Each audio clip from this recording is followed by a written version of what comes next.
ಯಾವ ಸಿನಿಮಾದಲ್ಲೂ ಇಂತಹ ಟ್ವಿಸ್ಟ್ ಇರೋಕೆ ಸಾಧ್ಯವಿಲ್ಲ. ಪತ್ನಿ ಬದುಕಿರುವಾಗಲೇ ಪತ್ನಿ ಹತ್ಯೆ ಕೇಸ್ನಲ್ಲಿ ಪತಿ 2 ವರ್ಷ ಸೆರೆಮನೆ ವಾಸ ಮಾಡಿ ಬಂದ ಕಣ್ಣೀರಿನ ಕಥೆ ಇಲ್ಲಿದೆ.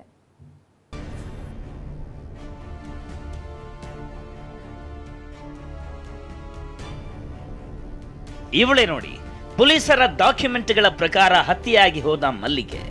ಅದೇ ಕಾರಣಕ್ಕೆ ಈಕೆ ಗಂಡ ಸುರೇಶ್ 2 ವರ್ಷ ಜೈಲುವಾಸ ಅನುಭವಿಸಿದ್ದಾನೆ. ವಿಚಿತ್ರ ನೋಡಿ, ಕೊಲೆಯಾಗಿದ್ದ ಈಕೆ ಮಡಿಕೇರಿ ನಗರದ ಹೋಟೆಲ್ ಒಂದರಲ್ಲಿ ಮೊನ್ನೆ ತಿಂಡಿ ತಿಂತಿರುವಾಗ ಪತಿ ಸುರೇಶ್ನ ಸ್ನೇಹಿತರ ಕೈಗೆ ತಗಲಾಕೊಂಡಿದ್ದಾಳೆ.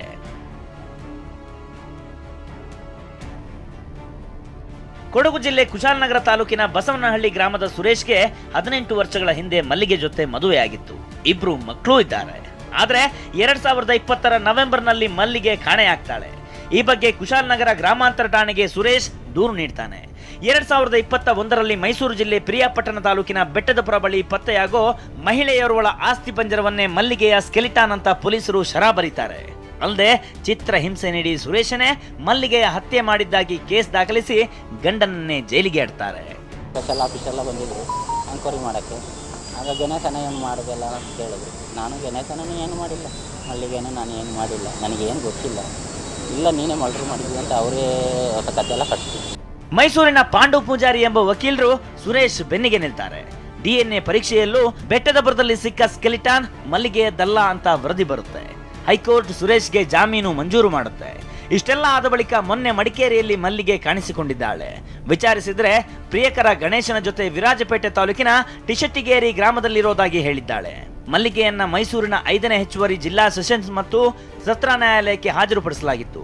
ತನಿಖಾಧಿಕಾರಿಗಳನ್ನ ವಿಚಾರಣೆಗೆ ಹಾಜರಾಗುವಂತೆ ಕೋರ್ಟ್ ಆದೇಶಿಸಿತ್ತು. ಅದರಂತೆ ಇಂದು ಮೈಸೂರು SP ವಿಷ್ಣುವರ್ಧನ್ ಸೇರಿ ಹಲವರು ಕೋರ್ಟ್ಗೆ ಹಾಜರಾದರು. ವಿಚಾರಣೆ ನಡೆಸಿದ ನ್ಯಾಯಾಲಯ ಏಪ್ರಿಲ್ 17ರ ಒಳಗೆ ಪ್ರಕರಣದ ಸಂಪೂರ್ಣ ಮಾಹಿತಿ ನೀಡುವಂತೆ ಆದೇಶಿಸಿದೆ. 17ನೇ ತಾರೀಕು ಒಳಗಡೆ ಇದ್ರ ಬಗ್ಗೆ ಸಂಪೂರ್ಣ ವರದಿ ಕೊಡಬೇಕು. ಯಾಕೆ ಲೋಪದೋಷ ಆಗಿ ಸುಳ್ಳು ಚಾರ್ಜ್ ಶೀಟ್ ಅನ್ನು ಹಾಕಿದ್ದಾರೆ, ಈ ಸುಳ್ಳು ಆರೋಪದಿಂದ ನ್ಯಾಯಾಲಯವನ್ನ ಬೇರೆ ಕಡೆ ಗಮನ ಎಳೆದಿ ಒಬ್ಬ ನಿರಪರಾಧಿಗೆ ಶಿಕ್ಷೆ ಆಗುವಂತ ಮಾಡಿದ್ದಾರೆ.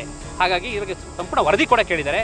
ಈ ವರದಿ ಕೊಟ್ಟ ನಂತರ ಆರೋಪಿನ ಡಿಸ್ಚಾರ್ಜ್ ಮಾಡ್ತಕ್ಕಂಥದ್ದಾಗಲಿ ಅಥವಾ ನಿರ್ಧಾರ ಬರ್ತಕ್ಕಂಥದ್ದಾಗಲಿ ಅಥವಾ ಪೊಲೀಸರ ಮೇಲೆ ಏನು ಆಕ್ಷನ್ ತಗೋಬೇಕು ಅನ್ನೋದ್ರ ಬಗ್ಗೆ ಆಗಲಿ ಕೋರ್ಟ್ ನಿರ್ಧಾರ ಮಾಡುತ್ತೆ. ಮಲ್ಲಿಗೆ ನಾಪತ್ತೆ ಪ್ರಕರಣದ ತನಿಖಾಧಿಕಾರಿಗಳಿಗೆ ಢವಢವ ಶುರುವಾಗಿದೆ. ಕೋರ್ಟ್ ಮುಂದೇನು ಆದೇಶ ಹೊರಡಿಸುತ್ತೋ ಅಂತ ಆತಂಕದಿಂದಲೇ ದಿನ ದೂಡುವಂತಾಗಿದೆ. ಗೋಪಾಲ್ ಸೋಮಯ್ಯ ಜೊತೆ ರಾಮ್, TV9 ಮೈಸೂರು.